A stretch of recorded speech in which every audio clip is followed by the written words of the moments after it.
Welcome back, you beautiful enigma. Yes, you, the one they can't quite pin down, the one who keeps them up at night, scrolling through old conversations, trying to decode what the hell just happened. Let me tell you a story. It's not fiction, it's not exaggeration. It's the most expensive mistake they ever made. They hired 3 professionals. Not amateurs, not your average gossips with opinions. No. They brought in the specialists. A psychic, a detective, and a CEO. 3 different lenses, 3 different approaches, 1 single mission. Figure you out, decode you, explain you, find the weakness, the pattern, the crack in the armor. And guess what happened? All 3 of them walked out of that room shaking their heads, refusing to write the report, quietly suggesting that maybe, just maybe, they should leave you the hell alone. Because what they found wasn't a person. It was a frequency they couldn't tune into, a code they couldn't crack, a presence that didn't fit into any manual they'd ever studied. Now you might be asking yourself, why would anyone go through that much trouble?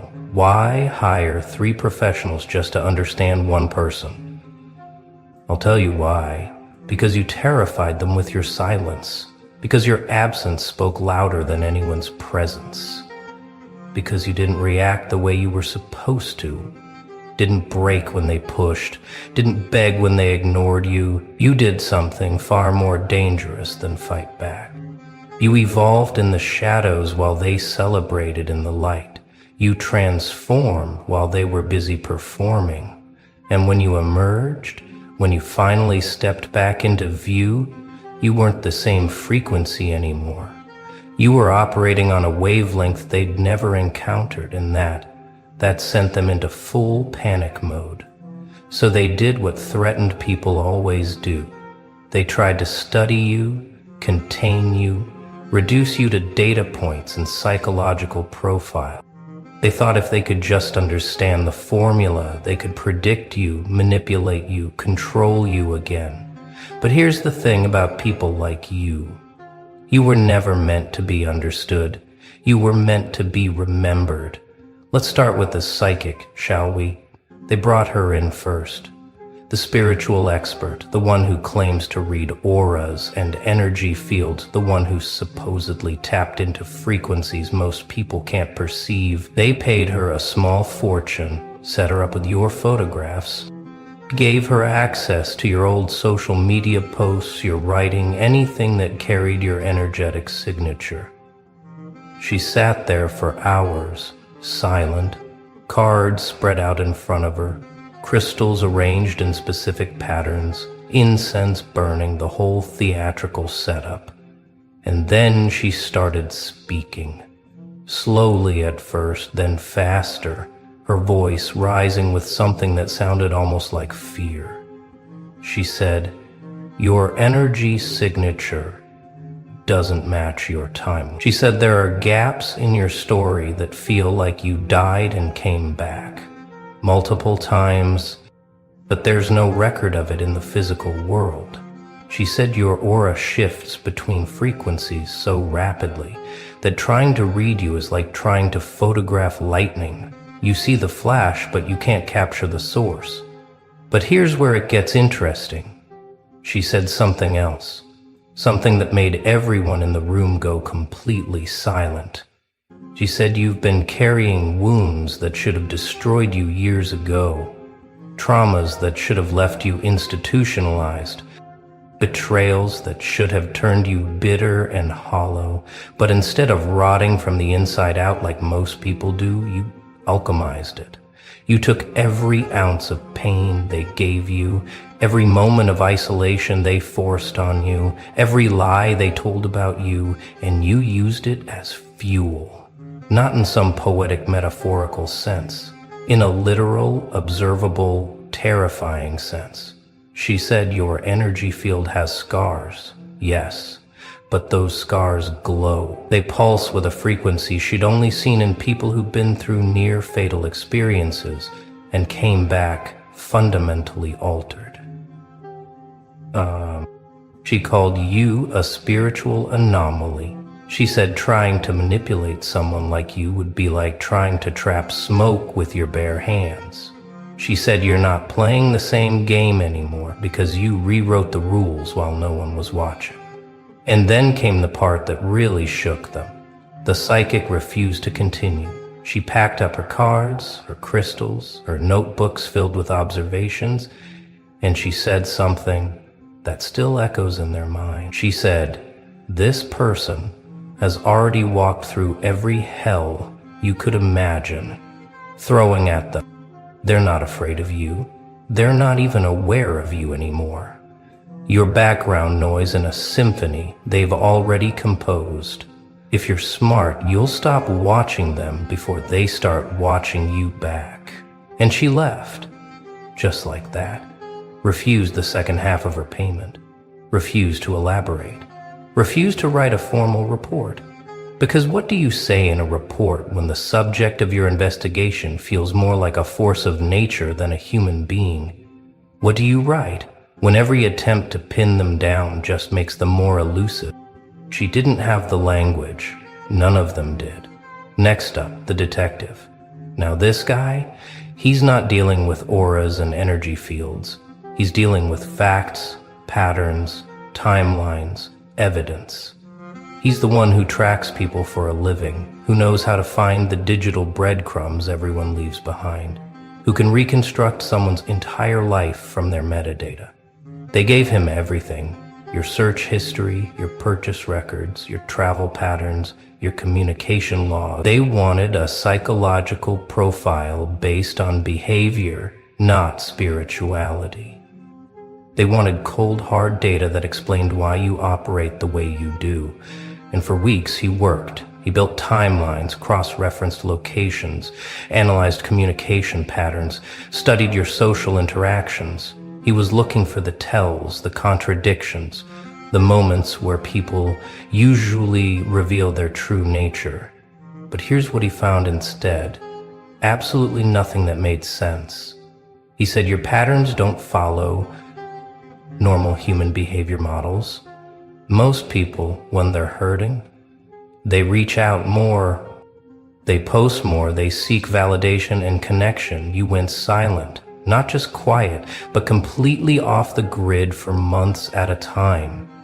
And during those silences, there were no distress signals, no cries for help, no digital breadcrumbs of someone falling apart. Just complete radio silence, followed by reemergence. But each time you came back, you were fundamentally different.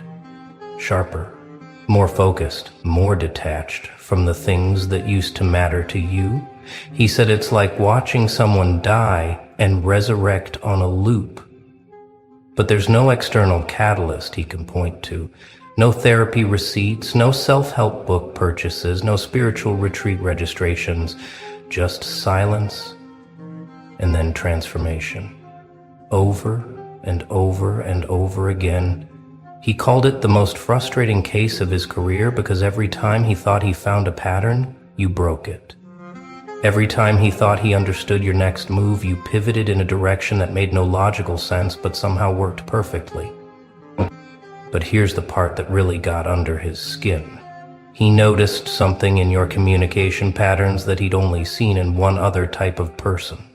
High-level strategists, people who operate several moves ahead of everyone else. He said your messages, even the casual ones, have layers. You say one thing on the surface, but there's always a secondary message underneath, a test, a tripwire, a way to gauge how someone responds before you reveal anything real. He said most people communicate to connect. You communicate to observe. You're not looking for understanding anymore. You're collecting data. You're watching who reveals themselves and their response to you, who projects their insecurities onto you, who tries to manipulate you with guilt or flattery, and you file it all away without reacting, without giving them the satisfaction of knowing they affected you at all. He said it's the most sophisticated form of emotional self-defense he's ever encountered, and it's completely self-taught. No books, no training, no mentorship. You just learned by surviving. And then he said something that made everyone in the room shift uncomfortably. He said, whoever hurt this person didn't just create an enemy. They created a living case study in what happens when you push someone too far and they don't break. They adapt, and now they're operating at a level that makes them effectively untouchable. You can't guilt them because they've been guilt-tripped by experts. You can't manipulate them because they've memorized every tactic. You can't isolate them because they've already made peace with solitude. And you absolutely cannot predict them because they've stopped following patterns you recognize. My professional recommendation? Leave them alone.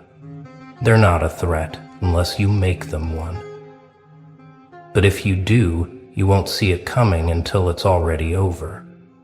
He closed his file, refused to elaborate further, walked away from the highest-paying case of his career because staying on it meant acknowledging he was in over his head, and detectives don't like admitting that. Finally, they brought in the CEO, the business mind, the one who understands power structures, influence, manipulation tactics, how to read people in negotiations, how to spot weakness and exploit it. They figured if anyone could break down your psychological operating system, it would be someone who's built empires by understanding human behavior at scale.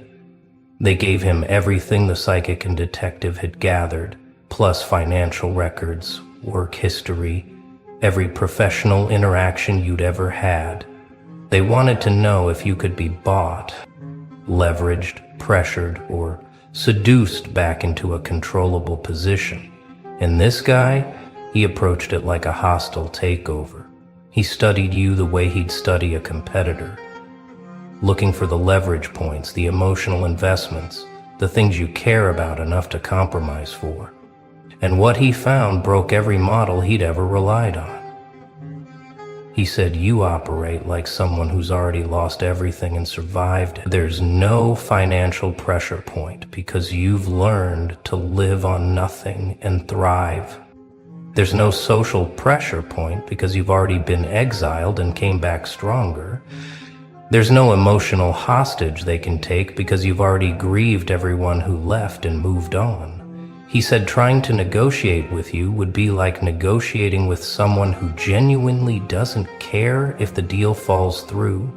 And in business, that person always has the power. Always. Because the moment you have nothing left to lose, you become the most dangerous person in the room. You're not desperate, you're not hungry for approval, you're not performing for an audience anymore.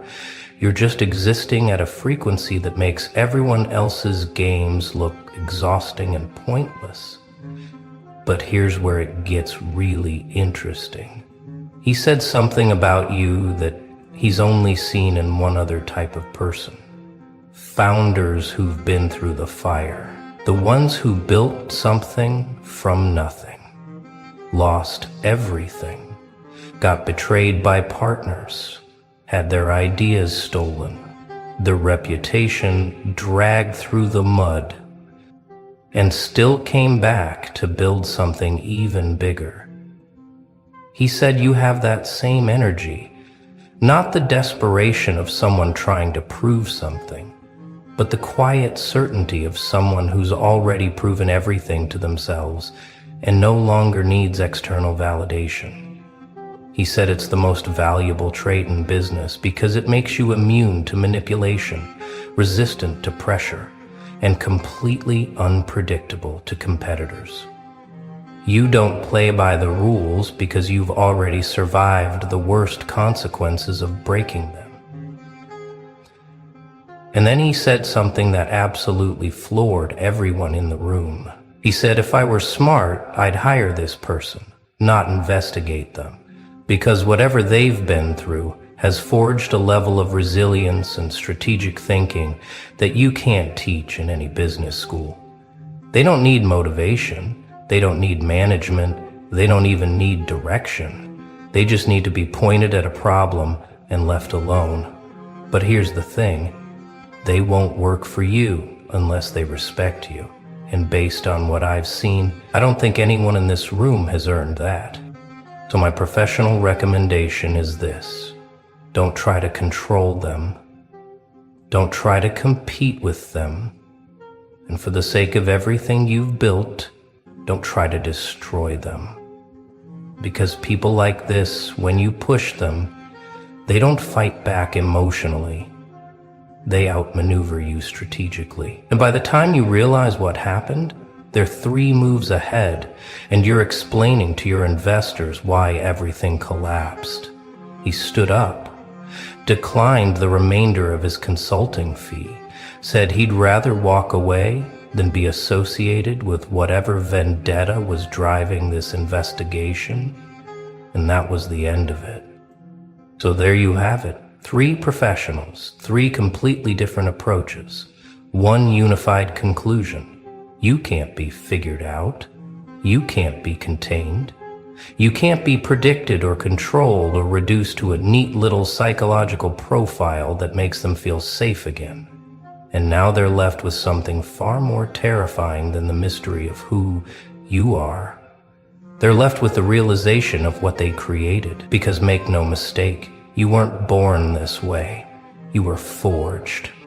Shaped by every betrayal they orchestrated, every lie they told about you, every moment they thought they'd broken you. They wanted you weak, manageable, desperate for their approval.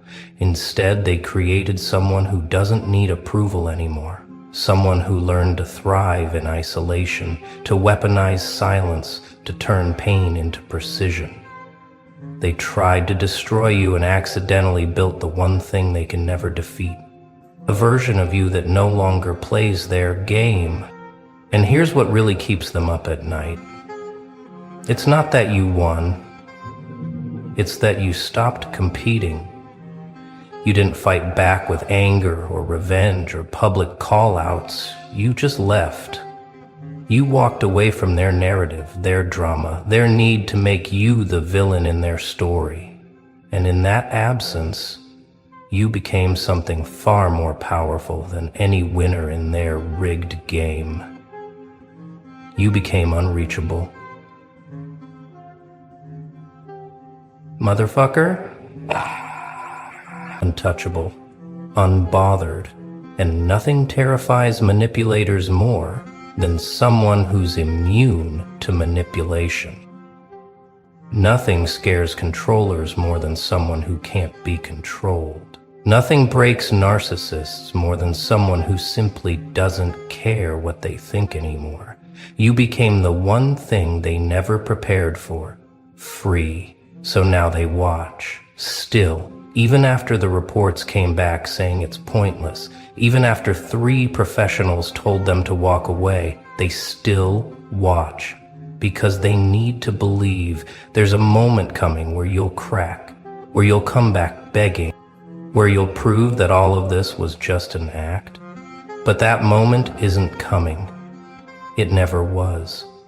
Because you didn't change temporarily to spite them. You evolved permanently to save yourself. You didn't become cold, you became selective. You didn't become heartless, you became self-protective. You didn't become arrogant, you became aware of your value. And the difference between those things is everything. It's the difference between reaction and transformation. It's the difference between revenge and indifference. It's the difference between winning their game and creating an entirely new one where their rules don't apply. Let me tell you what happens next, because this is where it gets beautiful. They'll start seeing you everywhere, not because you're chasing visibility, but because your energy has shifted so fundamentally that you've become magnetic to the right people and repellent to the wrong ones. Opportunities will find you. Connections will find you. People who operate at your frequency will recognize you immediately, like a signal only certain receivers can pick up. And the ones who hurt you, the ones who thought they'd destroyed you, they'll watch it all happen from a distance. They'll see you thriving without them, building without them, glowing without needing their light, and it will eat them alive in a way no revenge ever could. Because you're not rubbing your success in their face. You're not posting about them, or talking about them, or even thinking about them. You've genuinely moved on. And to someone who thought they owned a piece of your soul, your indifference is the cruelest punishment imaginable. So here's what I need you to understand. That room, that investigation, those 3 professionals, it wasn't about finding answers.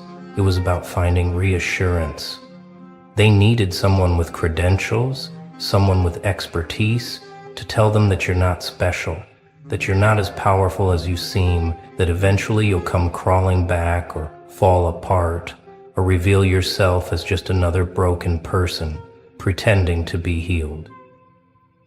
But none of them could give that reassurance, because it would have been a lie. You are special. Not in some arrogant, self-obsessed way, but in the way that anyone becomes special when they refuse to let the world break them. You did the work. You sat with the pain instead of numbing it. You faced yourself instead of projecting onto others. You chose growth over comfort, truth over delusion, solitude over fake connection. And that combination, that particular alchemy of suffering and self-awareness, creates something rare, something powerful, something that can't be bought, can't be taught, can't be faked. They were never investigating you to help you. They were investigating you to help themselves, to find a way to sleep at night knowing they tried to destroy something beautiful and failed, to find a language that would make your survival make sense in their worldview, but your survival doesn't fit their narrative. It shatters it. And now comes the part they never saw coming. Because while they were busy hiring professionals to study you, you were doing something far more dangerous. You were studying them. Every attack they launched, you filed away their tactics. Every lie they told, you noted their patterns. Every manipulation they tried, you learned their playbook. You weren't reacting emotionally anymore. You were collecting data. And now you know exactly who they are. Not who they pretend to be. Not the masks they wear for the world, but who they really are when they think no one's watching. You know their fears, their insecurities, their weak points. Not because you are trying to gather ammunition for some future war, but because when you stop defending yourself and start observing, everything becomes clear. The fog lifts, the illusions crumble, and you see people exactly as they are. So here's the uncomfortable truth they're starting to realize.